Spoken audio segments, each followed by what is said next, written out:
만군의 하나님 여호와라는 제목으로 하나님의 말씀 함께 나누겠습니다.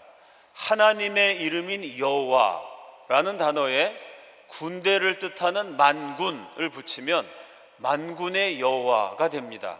만군의 여호와라는 말은 우주 만물을 군대처럼 거느리시는 총사령관이신 하나님이라는 의미입니다.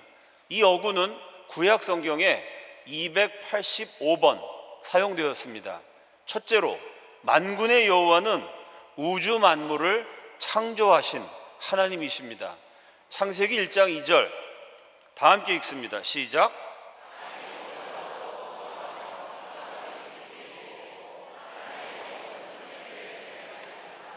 이 구절은 하나님이 본격적으로 창조 작업을 시작하기 이전의 상태를 보여줍니다.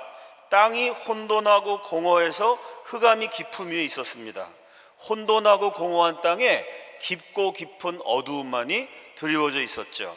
아무것도 없이 혼란하기만 한데 암흑이 지배하고 있는 세상이었습니다. 그런데 그 세상 위로 하나님의 영이 운행하셨습니다.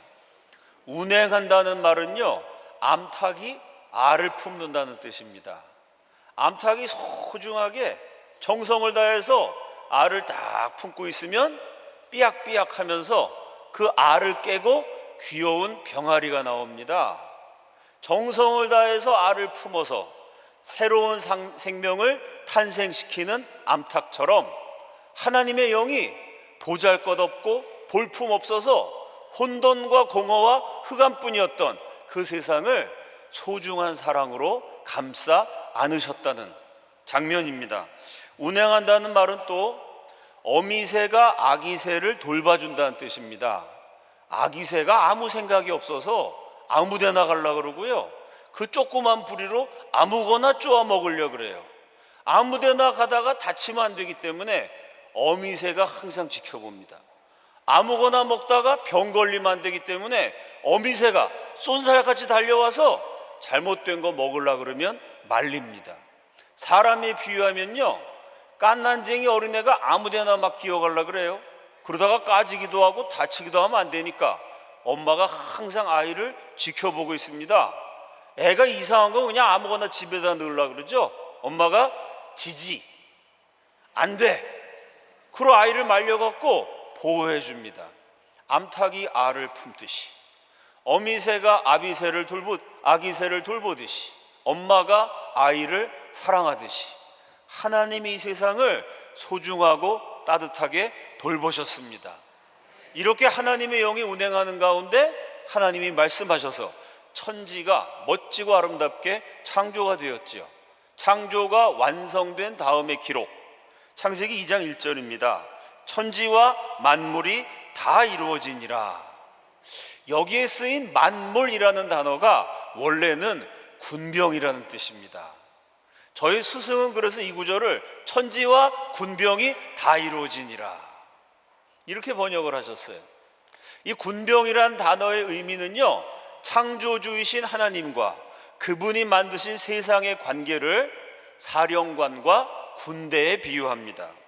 하나님이 만드신 우주와 만물이 마치 군대와 같이 늠름하고 용맹하고 잘 정돈되어 있고 질서정연합니다. 사령관이 명령만 내리면 일사불란하게 움직이는 즉각 전투태세를 갖추고 있는 최정예병같이 천지 만물이 하나님의 명령을 기다리면서 정렬되어 있다는 장면입니다. 창세기 2장에 쓰인 군병이라는 단어와 하나님의 이름 여호와가 연결이 되면 천지 만물을 군대로 거느리시는 하나님이라는 뜻이 됩니다. 만물을 군대로 거느리시기 때문에 만군의 여호와라는 단어가 이렇게 해서 성경에 기록됩니다. 해와 달과 별과 바다와 땅과 하늘과 동물과 식물까지 이 모든 것들을 군대로 거느리시는, 지휘하고 명령하시는, 한치의 오차도 없이 만물이 하나님의 명령을 받들어서 움직이는 총사령관이신 하나님의 모습입니다. 천지와 만물을 지으신 하나님, 그 하나님이 저와 여러분을 창조하신 줄로 믿습니다. 어느 기업인들의 모임에서요, 사회자가 줄이 다 끊어지고 몸체도 부서진 고물 바이올린을 들고 왔습니다. 그리고 질문을 해요. 이거 얼마나 될까요? 누가 돈을 주고 그런 고물 딱지를 사겠습니까? 많은. 굳이 값을 따지자면 1달러, 3달러 많이 쳐줘야 한국 돈으로 10,000원도 안 될 거라고 기업가들이 대답합니다. 사회자가 빙그레 웃더니 다 깨진 바이올린 슬쩍 뒤로 돌렸어요. 그 깨진 몸통 안에 작은 글자가 새겨져 있었습니다. 스트라디바리 1720년. 역사상 가장 뛰어난 바이올린 제작자로 알려진 거장 스트라디바리가 만든 제일 오래된 바이올린이었어요. 기업가들이 깜짝 놀라갖고 눈이 휘둥그레지고 입이 딱 벌어지는데 사회자가 또 한 번 질문합니다. 이거 얼마나 나갈까요? 최소한 300만 달러, 우리 돈으로 41억이 넘는다고 기업가들이 대답했습니다. 사랑하는 여러분, 바이올린 상태는 좋지 않았어요. 줄도 끊어지고 몸통도 부서지고, 그걸 누가 돈 주고 사가겠습니까? 그냥 길거리에 버려질 만한 고물이었습니다. 그런데 갑자기 그거 굳이 뭐 돈 매겨봐야 10,000원도 안 되는 게 가치가 폭등을 해서 41억 원 이상이 됐습니다. 왜 가격이 뛰었을까요? 갑자기 상태가 좋아졌나요? 바이올린은 여전히 부서졌고 줄 끊어졌고 고물딱지였습니다. 하지만 그것을 만든 사람이 인류 역사상 최고로 손꼽히는 장인이었어요. 바이올린의 가치는 그 상태에 달려 있는 것이 아니고 그것을 누가 만들었느냐에 달려 있었습니다. 그 바이올린이 바로 나라고 생각해 봅시다. 내가 상태가 안 좋을 때가 있습니다. 내 인생의 선율이 아름답고 행복하고 감동적인 음악이 아니고요, 외롭고 괴로운, 고달프고 서러운 탄식 소리처럼 들릴 때가 있습니다. 줄도 끊어지고 몸체도 부서진 고물처럼 내가 낡아지고 있다는 느낌이 드는 순간도 있어요. 사랑하는 여러분, 그래도 나는 소중합니다. 왜냐하면 나의 가치는 나의 상태에 달려있는 것이 아니라 나를 만드신 분에게 달려있기 때문입니다. 누가 나를 만드셨나요? 천지의 창조주이신 만군의 여호와이신 줄로 믿습니다. 최고의 하나님이 나를 만드셨기 때문에 나는 절대적으로 소중합니다. 만군의 여호와께서 세상에 꼭 필요하기 때문에 나를 만드셔서 나는 반드시 필요한 존재입니다. 나의 재산과 능력과 지위가 아니고 나를 만드시고 나를 사랑하신 하나님, 그 하나님 안에 나의 가치가 달려있고 담겨 있습니다. 창조주 하나님을 믿음으로 자신의 가치와 절대적인 소중함을 깨달으시기를 예수 그리스도 이름으로 축원합니다. 둘째로, 만군의 여호와는 창조 세계를 전복시키시는 역창조의 하나님이십니다. 아모스서는 이스라엘의 우상 숭배를 고발합니다. 우상 숭배라고 하면요, 하나님 버리고 다른 신을 섬겼나 보다 라고 생각하기 쉽습니다. 그런데 이스라엘은 하나님을 버린 적이 없습니다. 지난주에 말씀드린 것처럼 그들은 본래 이집트의 노예였어요. 채찍질에 시달리고 중노동에 시달리고 학살당하기까지 했습니다. 그 비참한 노예살이 가운데 여호와라는 신이 탁 나타나셔서 해방시켜 주셨습니다. 아니, 그 피눈물 나고 서러운 학대받던 생활에서 구출해 주신 여호와를 어떻게 잊을 수가 있겠습니까? 이스라엘은 여호와를 기억하고 믿었습니다. 그런데 성경이 왜 우상 숭배라 그러냐면요, 여호와도 믿고 바알신도 같이 믿었습니다. 바알은 풍요와 다산의 신입니다. 돈 벌고 성공하고 출세하고 부자 되게 하는 신입니다. 우리 사람들의 마음에 꿈틀꿈틀거리는 그 끝없는 욕망과 탐욕을 채워준다는 신. 그래서 이스라엘은 출애굽시켜 주신 여호와도 믿고, 부자 되게 해주는 바알신도 믿고, 이런 양다리를 가리켜서 성경은 우상숭배라고 폭로합니다. 왜냐하면 하나님은 유일하시고 최고의 존재이시기 때문에 다른 것들과 동급으로 취급당하실 수도 없고 동격이실 수도 없기 때문입니다. 오늘날에도 마찬가지예요. 교회에서는 신자 같은데 세상 나가서 사는 모습 보면 불신자랑 다를 바가 없습니다. 주일날 예배 드리는 거 보면 분명히 신앙인인데 평일날 돈 버는 모습을 보면 이게 신앙인인지 불신자인지 헷갈릴 정도입니다. 만약 우리의 모습과 삶의 형편이 그런 장면이라면 정말 하나님만을 믿고 있는지, 하나님과 풍요의 신 바알과 양다리를 걸치고 있는지, 우상숭배에 혹시 빠져 있는 것은 아닌지 진지하게 질문해 보아야 할 문제입니다. 저와 여러분에게 최고의 존재는 오직 하나님 한 분뿐인 줄로 믿습니다. 바알신을 믿는다는 것은 돈을 신으로 섬긴다는 뜻입니다. 돈을 숭배하게 되면 수단 방법 가리지 않고 돈을 모으게 됩니다. 돈만 된다면 무슨 짓이든지 하게 돼요.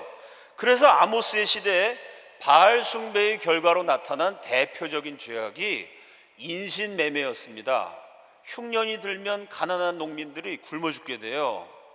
일단 죽지는 말아야 되기 때문에 울며 겨자 먹기로 비싼 이자를 내고 돈을 빌리게 됩니다. 이 바알신에 사로잡힌 수단 방법 가리지 않고 돈 버는 사람들이요, 굶어 죽게 된 사람들에게 아주 비싼 이자를 쳐갖고 식량과 돈을 빌려줍니다. 그렇게 해서 어떻게 굶어 죽는 건 면했지만 가난한 사람들이 그 비싼 이자하고 원금을 상환할 능력이 없습니다.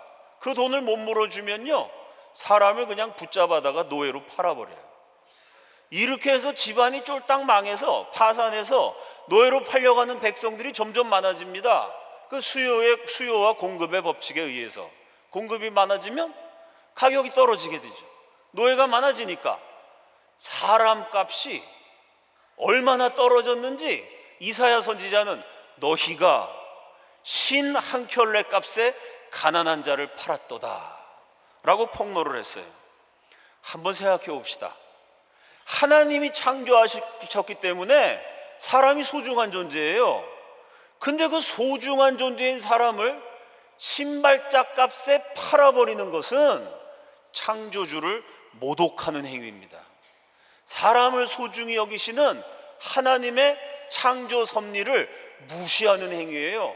하나님이 세상을 이렇게 아름답게 만드시고 사람을 소중하게 만드셨는데 사람들이 창조주를 모독하고 창조 섭리를 무시해버리면요, 하나님이 알았다, 너희들이 무엇을 원하는지 알았다, 내가 만든 세상이 싫구나, 도로 원점.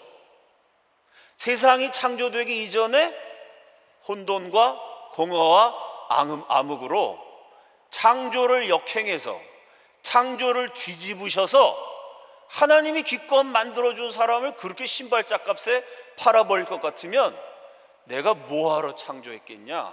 창조를 뒤집어 버리신다. 이것이 아모스의 메시지입니다. 아모스서 5장 8절 상반절을 보죠. 묘성과 삼성을 만드시며 사망의 그늘을 아침으로 바꾸시고, 여기까지는 창조의 내용입니다. 창세기하고 똑같죠? 하나님이 묘성과 삼성과 같은 별들을 만드셨어요. 이 혼돈한 세상에 어둠만이 깊이 드리워져서 창세기에는 흑암이 깊음 위에 있다 그랬습니다. 그런데 하나님이 빛이 있으라. 그때 세상이 밝아졌어요. 캄캄하고 암흑뿐인 세상에 태양이 떠오르게 하셔서 찬란한 아침으로 바꾸셨습니다. 계속해서 아모스서 5장 8절 하반절입니다. 낮을 어두움으로 바꾸시며 바닷물을 불러 지면에 쏟으시는 이를 찾으라. 그의 이름은 여호와시니라. 5장 8절 상반절은 창조인데 하반절은 하나님이 그 창조를 도로 물리신다는 뜻입니다. 캄캄한 흑암이었는데 하나님이 빛을 창조하셨어요. 그래서 낮이란 게 생겨졌습니다. 그런데 하나님이 그 밝은 낮을요 어두운 밤음으로 바꾸신다는 얘기입니다. 세상에 온통 흑암이 내리시게 만든다는 거예요. 땅이 물에 잠겨 있었습니다. 근데 하나님이 그 물을 물러나게 하셔갖고요 단단한 대지를 사람들이 딛고 살게 하셨어요. 그런데 이 인간들이 자꾸 못된 짓 하니까 하나님이 도로 물르셔서 물을 땅에서 물러가게 하셨는데 이번엔 정반대로 바닷물을 퍼다가 땅에다가 하나님이 퍼부으셔서요 도로 살지 못하게 만드신다는 말씀입니다. 계속해서 아모스서 9장 5절 다 함께 읽습니다. 시작.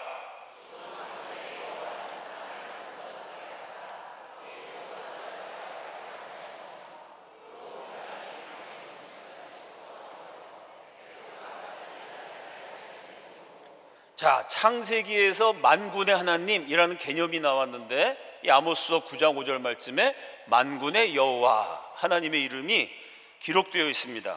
만군의 여호와가 만지시니까 땅이 흐물흐물 녹아서 꺼져버렸다는 거예요.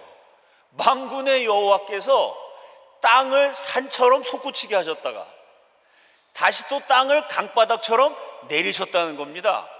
여러분, 땅이 가만히 있어야지. 예배 마치고 가시는데 땅이 흐물흐물 녹아내리면 어떻게 합니까? 땅이 산처럼 올라갔다가 강처럼 내려갔다가 땅이 이렇게 출렁이면요 땅이 거대하게 움직여버리면 지진입니다. 많은 사람이 죽고 다치고 애통하게 된다. 이게 아모스서의 심판입니다. 사랑하는 여러분, 세상을 만드신 분은요 세상을 부셔버릴 수도 있습니다. 세상을 창조하신 하나님은요 얼마든지 세상을 파괴해버리실 수도 있습니다. 창세기에서 세상을 창조하신 하나님이 아모스서에서는 세상을 파괴하십니다. 왜냐하면 사람들이 창조주 하나님을 무시하고 하나님을 모독하고 하나님이 소중히 여기신 사람을 그렇게 막 헐값에 노예로 팔아버리고요 세상이 돌아가는 원리, 인생과 역사가 작동하는 원리, 그게 하나님의 창조 섭리고 그게 하나님의 말씀입니다. 하나님이 만드셨기 때문에 하나님의 뜻대로 돌아가게 돼 있어요. 그 하나님 말씀을 어기고 자기 욕망을 따라가고 욕심을 따라가고 죄를 따라가니까 내가 만든 세상이 싫은 모양이구나. 그리고 하나님이 세상을 파괴해 버리신다. 아모스서의 메시지입니다. 이런 상황을 가리켜서 신학자 리카르도 페레스는 창조의 변동 혹은 전복이라고 말했습니다. 신학자 허인숙은 하나님이 창조하신 피조 세계를 스스로 파괴하시는 역창조, 창조를 뒤집으셨기 때문에 역창조라고 표현했습니다. 창조와 역창조라는 개념을 가지고 저와 여러분이 살아가는 우리들의 시대를 분별해 봅시다. 요즘 대한민국에서 창조주 하나님이 경배를 받으시고 나라의 질서와 백성들이 살아가는 모든 것들이 창조의 원리인 하나님 말씀 따라서 군대처럼 척척척 질서 있게 진행되고 있나요? 아니면 창조 세계가 뒤집어지는 하나님의 섭리를 거슬러 올라가는 역창조의 시대를 저와 여러분이 지나가고 있습니까?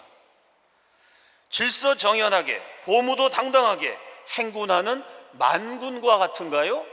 아니면 하나님이 창조하시기 이전에 혼돈과 공허와 암흑과 같은 세상이고 인생입니까?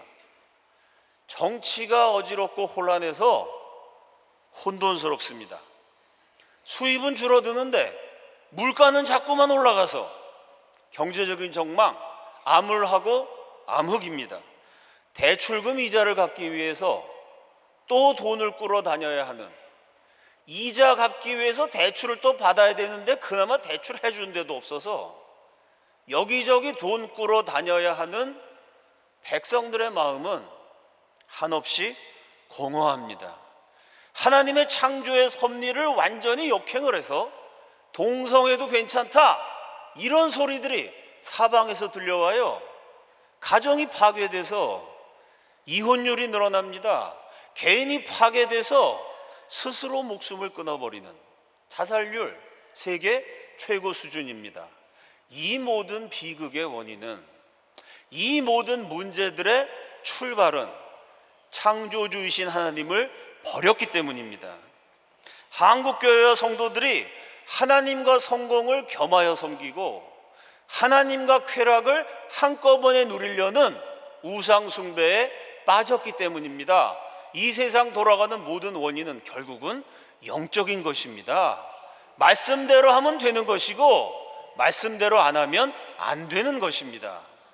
말씀대로 안 한 세월이 꽤 길어졌어요. 하나님과 성공을 겸하여 섬기고 하나님과 쾌락을 한꺼번에 누리려고 했던 한국교회의 지난 날들이 길고 오래됐습니다. 그러니 이 역창조의 시대, 정치가 혼란하고 경제적으로 전망이 어둡고 백성들의 마음이 공허하고 수도 없이 망하고 죽어나가는 이 비극적인 시대는 안타깝지만 당분간 계속될 겁니다. 많은 국민들이 고통을 겪게 될 겁니다. 그 고통을 조금이라도 줄이려면 우상 숭배를 버려야 됩니다. 아예 망가져갖고 회복 불능이 되기 전에 조금이라도 덜 망가지고 돌이키려면 하나님께로 돌아와야 합니다. 이 역창조의 시대에 국민들이 다 같이 고생하기 때문에 우리 금난교회 성도들도 어쩔 수 없습니다. 뭐 내가 열심히 일해도 경기가 좋아야 무슨 수입이 생기지 않겠어요? 내가 가게를 열심히 운영하는데 소비 심리가 얼어붙어 가지고 국민들이 지갑을 열지 않아요. 그럼 내가 열심히 노력하는 게 소용이 없어지게 됩니다. 이 개인의 노력만으로는 해결하지 못하는 문제, 구조적인 문제, 사회적인 문제, 국가적인 문제, 민족적인 문제, 지금 그런 문제들이 쫙 쌓여 있어서 참 어려운 시대를, 고통스러운 시절을 우리 국민들이 살아가야 됩니다.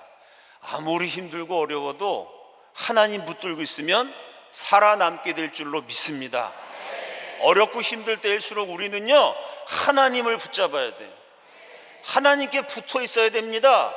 역창조의 시대이지만 하나님만 의지하고 하나님께 기도하고 어떻게든지 하나님 말씀에 순종하려고 애쓰고 힘쓰고 노력하면 어려운 시대에도 하나님이 생존의 은혜를 주실 줄로 믿습니다. 아무리 세상이 삐뚤어 들어가고 아무리 세상이 제멋대로 가고 하나님 뜻에 역행해서 간다고 할지라도요, 그 가운데서도 목숨을 걸고 하나님 말씀을 지키는 사람, 그가 생존할 것이고 그가 어려운 시대에 희망이 될 줄로 믿습니다. 깊고 어두운 역창조의 밤을 견뎌내고 언젠가 하나님이 열어주실 새로운 새벽을 맞이하기까지 살아남아서 신앙으로 이겨내는 진정한 성도들이 다 되시기를 예수 그리스도 이름으로 축원합니다. 셋째로, 만군의 여호와는 만물을 회복하시는 새 창조의 하나님이십니다. 창조, 역창조, 이런 말씀을 제가 드렸는데 창조에 해당하는 히브리어가 바라입니다. 이 바라라는 말은 사람이 무언가를 만들 때는 절대로 사용하지 않습니다. 성경은 사람이 만들어내는 것을 창조라고 계산하지 않아요. 어떻게 보면 그게 정확하죠? 왜냐하면요, 없던 데서 뭔가를 만드는 게 창조다, 이게 성경의 사상입니다. 사람이 만드는 거는 하나님이 만들어 놓으신 것을 서로 조립하고 연결하는 거죠. 아무것도 없는데 진정한 의미로 창조한다. 무로부터의 창조, 없음으로부터의 창조, 혼돈과 공허와 암흑으로부터의 창조, 봐라, 그건 오직 하나님만 하실 수 있는 거다. 하나님만이 창조주다. 이런 뜻으로 창조한다는 말은 하나님 한정되어서 사용되는 동사입니다. 창세기에서 봐라 하면 하나님의 창조를 묘사합니다. 똑같은 동사 봐라가 아모스서에서는 창조를 뒤집어 버리시는 역창조를 가리켰어요. 이 단어가 제일 많이 쓰인 책은 이사야서입니다. 창세기에서 11번, 이사야서에서 20번 사용되었습니다. 이사야서 41장 18절을 보겠습니다. 내가 헐벗은 산에 강을 내며 골짜기 가운데에 샘이 나게 하며 광야가 못이 되게 하며 마른 땅이 샘 근원이 되게 할 것이며, 헐벗은 산, 메마른 광야, 이게 역창조의 상태입니다. 하나님을 잘 섬기면요, 하나님이 세상을 어미새가 아기새를 돌보듯이 그렇게 소중하게 사랑하셨습니다. 그 하나님을 믿으면 자연을 소중하게 돌봐야죠. 그럼 산이 헐벗지 않았을 겁니다. 근데 사람들이 바알 숭배에 빠져가지고 돈 벌기 위해서 산에 있는 나무들을 마구 잘라다가 갖다 판 거예요. 산이 헐벗었죠. 하나님의 법에 의하면 6년 동안 농사 짓고 7년째는 안식년입니다. 사람도 쉬어라, 안식일, 땅도 쉬어라, 안식년, 이게 하나님의 법칙이고 창조의 원리예요. 땅을 쉬게 해야 하나님이 주신 생명력이 회복이 돼서 다시 거기서 아름답고 풍성한 열매가 맺어지게 돼 있습니다. 그 하나님 말씀을 어기고요, 조금이라도 더 움켜쥐려고 사람들이 땅을 쉬지 못하게 계속 돌린 거예요. 사람도 쉬지 않고 그냥 돈에 눈이 멀어가지고 미친 듯이 일만 한 겁니다. 그랬더니 땅이 쉬지 못해서 하나님이 주신 땅의 생명력이 고갈돼 버리니까요, 메마른 사막이 되고 거칠은 광야가 돼 버렸습니다. 이게 역창조의 상태인데, 하나님이 그 역창조된 세상을 도로 복구시키신다. 거기서 새로운 뭔가를 행하신다는 겁니다. 하나님이 산에다가 강을 내신다는 말씀이에요. 산에 물줄기가 흐르고 폭포가 생기고, 산에 물이 풍성해지니까 물가에 나무가 잘 자라잖아요. 그 산 옆에 있는 나무들이 푸르러지고 울창해지고 헐벗던 산이 다시 울창한 숲으로 회복이 됩니다. 메마른 광야에 하나님이 연못을 만드셨어요. 광야에 마실 물이 없으니까 동물도 살지 못하고 식물도 말라 비틀어집니다. 근데 하나님이 거기 연못을 만드셔서 마실 물이 생기니까 그 옆에 새싹도 돋아나고 동물들도 몰려오고 사람들도 마을을 이루고 살게 됐어요. 그렇게 자꾸 물줄기가 생기니까 산은 푸르러지고 메마른 광야는 평야로 변화된다는 말씀입니다. 계속해서 이사야서 41장 19절입니다. 내가 광야에는 백향목과 시띠나무와 화석류와 들감람나무를 심고 사막에는 잣나무와 소나무와 황량목을 함께 두리니, 사람이 사막에 나무를 심으면 말라 비틀어져 죽습니다. 아무리 힘써서 땅 파갖고 나무를 심어도요, 그 열대의 태양빛, 물 한 방울 없는 뜨거운 기후에서 나무가 제대로 살아날 수가 없어요. 그런데 하나님이 직접 소매를 걷어붙이고요, 산림 녹화 산업을 하신다는 거예요. 하나님이 광야에 나무를 심으시고 사막에 나무를 심으십니다. 하나님이 심으시면 그 나무가 살아나겠죠. 하나님이 하시는데 누가 맡겠어요? 그 하나님이 어떤 나무를 심으실지 나무의 이름까지도 지정해 놓으셨습니다. 백향목과 시띠나무와 화석류와 들감람나무와 잣나무와 소나무와 황량목을 하나님이 심으세요. 그러면 거친 광야, 황량한 사막이 하나님이 심으신 아름다운 나무들로 가득 차게 돼요.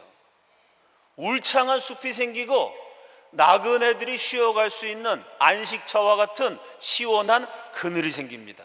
숲이 우거지고 나무가 빽빽하니까요, 새들이 날아와서 지저귀는 아름다운 노랫소리가 들립니다. 메마른 광야가 새들이 깃들고 나그네가 쉬게 되는 시원한 그늘을 드리워지는 아름다운 숲으로 변화되는 광경입니다. 계속해서 이사야서 41장 20절 다 함께 읽습니다. 시작.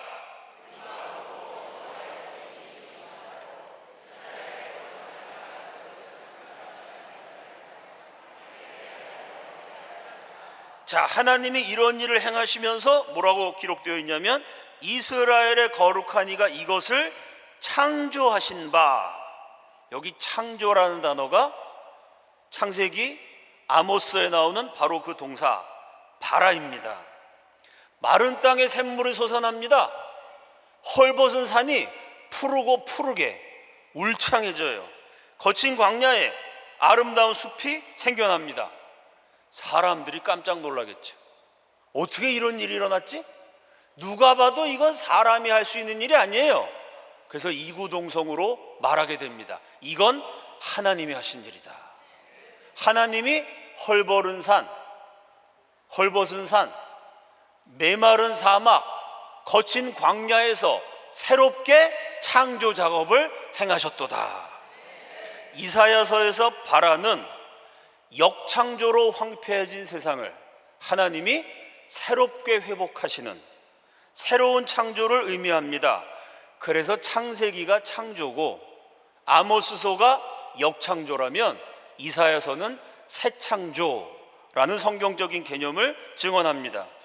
역창조로 망가진 세상을 하나님이 새창조로 회복하시려면 조건이 있습니다. 역창조가 일어날 수밖에 없었던 원인을 제거해야 돼요. 사랑하는 여러분, 하나님이 세상을 사랑하셨습니다. 하나님이 세상을 박살내 버리시려고 한 게 아니에요. 엄마가 갓난쟁이를 돌보듯이, 어미새가 아기새를 돌보듯이 암탉이 알을 품어서 거기서 삐약삐약 귀여운 병아리가 나오듯이 하나님이 혼돈과 공허와 암흑뿐인 세상을요 성령으로, 사랑과 정성으로 포근하고 따뜻하게 감싸고 계셨어요. 그렇게 하나님이 소중하게 만들어 놓으셔갖고 얼마나 근사한지요. 보시기에 좋았더라, 보시기에 좋았더라, 보시기에 좋았더라. 창세기의 그 말이 날마다 반복됩니다. 그렇게 하나님이 사랑하셔서 멋지게 만드셔서 보시기에 좋았던 세상인데 왜 하나님이 그 세상을 부수셨겠습니까? 왜 하나님이 그 세상을 파괴하셨겠어요? 그게 하나님의 본심이 아닙니다. 때려 부수고 망가뜨리려고 하나님이 역창조하신 게 아니고요, 그렇게 보시기에 아름다운 근사한 세상이었는데 인간들이 창조주를 잊어버리고 마치 자기가 창조주 된 것처럼 지음받은 존재가 지으신 분을 모독해서 자기 멋대로 살아가려고 그러고요, 하나님의 창조 질서를 거역하니까 어쩔 수 없이 하나님이 역창조로 쓸어버리셨어요. 그러면 그 역창조에서 새 창조로 하나님이 회복시키시려고 하면요, 역창조의 원인이었던 죄를 제거해야 됩니다. 죄를 제거해버리는 회개가 있을 때 하나님이 새롭게 창조하시는 줄로 믿습니다. 망가진 교회와 망가진 나라가 새롭게 회복되려면 회개해야 합니다. 망가진 가정과 망가진 개인이 새롭게 창조되려면 만군의 여호와 앞에 돌아와 회개해야 할 줄로 믿습니다. 우리가 역창조로 가던 길을 돌이킬 때에만 하나님은 새 창조를 이루십니다. 회개란 무엇일까요? 한국교회가 성자로 존경하는 박보영 목사님이 정확하게 가르치셨습니다. 회개는요, 잘못했다고 뉘우치는 정도가 아닙니다. 잘못인 줄 알고, 잘못이기 때문에 기도하고, 그런 다음에는 그 잘못을 또다시 반복하는 다람쥐 쳇바퀴 돌리기가 아닙니다. 다 함께 따라 합시다. 회개란 다시는 안 하는 것이다. 또 한 번 따라 합시다. 회개란 다시는 안 하는 것이다. 아멘이시죠? 사랑하는 여러분, 나를 망가뜨리고 가정을 망가뜨리고 세상을 망가뜨리는 그 죄를요, 다시는 저지르지 않고 다시는 반복하지 않고 다시는 안 할 수만 있다면 얼마나 좋겠습니까? 그게 회개인데요. 회, 한문에 뉘우칠 회. 가슴을 치면서 피눈물 흘리면서 이렇게 살면 안 되겠다. 그게 회고요. 그 다음에 개, 고칠 개. 그 다음 나를 뜯어 고쳐야 돼요. 다른 사람이 돼야 됩니다. 새롭게 만들어지고 새롭게 지어지고 새롭게 창조돼야 돼요. 근데 회도 사실 제대로 안 됩니다. 내가 죄를 지어놓고도 죄인지도 몰라요. 나만 그러나 남들 다 그러고 사는데. 아니 뭐 아무개에 비하면 나는 양반이지. 회도 쉽지 않습니다. 개는 이거 내가 나를 뜯어 고친다는 거 절대로 쉽지 않습니다.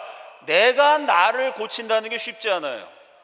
이 망가져서 이상한 길로 가고 있는 세상을 고친다는 것 쉽지 않습니다. 사람이 사람을 고치는 것도 결코 쉽지 않아요. 나를 고치고 세상을 고치고 사람을 고치실 수 있는 분, 나를 만드시고 세상을 만드시고 사람을 만드신 만군의 여호와 창조주 하나님 한 분뿐이신 줄로 믿습니다. 그래서 존 웨슬리는 회개라는 단어에 아주 의미심장한 말을 붙였어요. 꼭 웨슬리는 회개라고 말하지 않고 그 뒤에 말을 붙여서 어구를 사용했습니다. 무슨 말을 붙였냐면 은혜. 회개가 아니고 회개의 은혜라고 주장했습니다. 여러분, 회개라 그러면요, 내가 회개한다, 이런 문장이 성립 가능하죠. 마치 회개 그러면 내가 할 수 있는 것처럼 그런 느낌을 갖기가 쉽습니다. 웨슬리는 그게 아니라는 거예요. 같은 회개라는 말이지만 은혜가 붙으면 의미가 달라져요. 은혜는 내가 하는 게 아닙니다. 은혜는 하나님이 주시고 나는 받는 거예요. 그래서 존 웨슬레가 회개의 은혜라고 말한 의미는 뭐냐?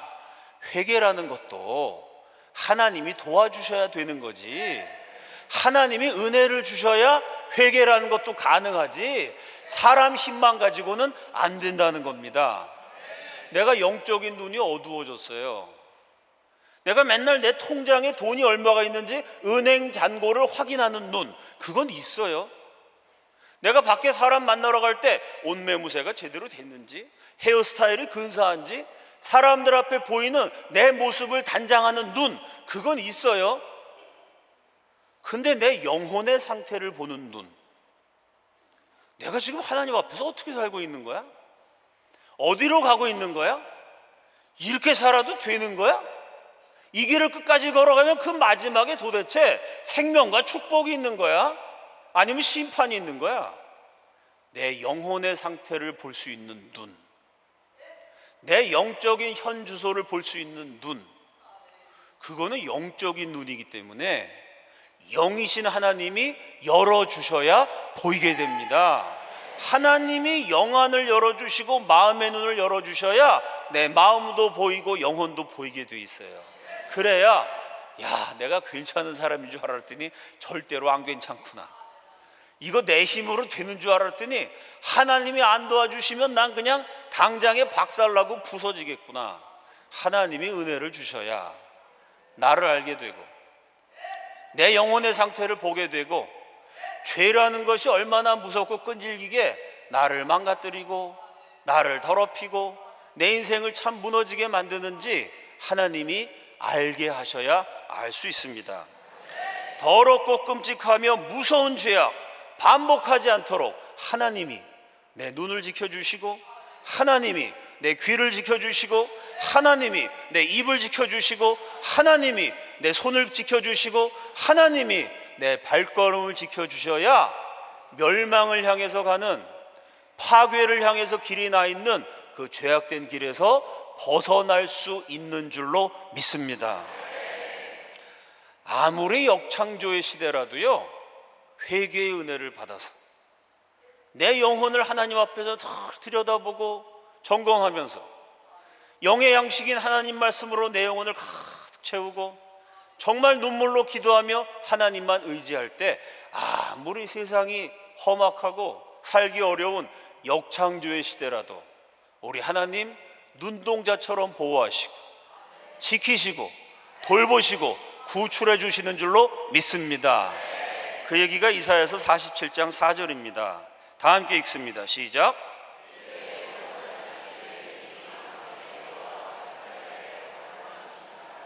하나님은 만군의 여호와이십니다. 해와 달과 별들과 바다와 땅과 하늘과 동물과 식물, 천지 만물, 우주 만물 모든 것이요 하나님의 명령을 받는 부하이고 군대입니다. 하나님이 결심하시면 안 되는 게 없어요. 하나님이 명령하시면 못하는 일이 없습니다. 사랑하는 여러분, 만군의 여호와께 기도할 때 회개의 은혜를 주실 줄로 믿습니다. 만군의 여호와께 부르짖어 기도할 때 회복과 재창조의 은혜를 바로 저와 여러분에게 이 시간도 내려주실 줄로 믿습니다. 우리의 삶이 새로워지고 우리의 가정이 새로워지고 우리의 교회가 새로워지고 사랑하는 우리 조국 대한민국이 새로워지기 위해서는 만군의 여호와께 간절하고 절실하게 울부짖어 기도해야 할 줄로 믿습니다. 만군의 여호와께서 기도하는 금난교회 성도들의 기도에 응답하셔서 대한민국을 새롭게 하시고 한국교회를 새롭게 하시고 우리들의 가정을 새롭게 하시고 우리들의 존재를 저와 여러분을 새롭게 하시기를 예수 그리스도 이름으로 축원합니다. 다 함께 기도하겠습니다. 영적인 눈이 열려야 됩니다. 하나님이 어떤 분이신지 알아야 되고요, 내가 어떤 사람인지 알아야 됩니다. 내 영혼의 상태를 볼 수가 있어야 합니다. 영의 눈이 열리는 은혜, 그래야 회개하는 은혜가 가능해집니다. 회개할 때 회복되고 재창조될 줄로 믿습니다. 우리 이 시간 회개의 은혜를 구하기 위해서 기도하고 싶습니다. 동시에 여러분, 다음 한 주간 살아가실 때 그냥 주일날 예배 드리면서 들었던 회복과 재창조, 그거 그냥 기억만 하지 마시고요, 여러분이 삶으로 체험할 수 있으면 얼마나 좋겠어요.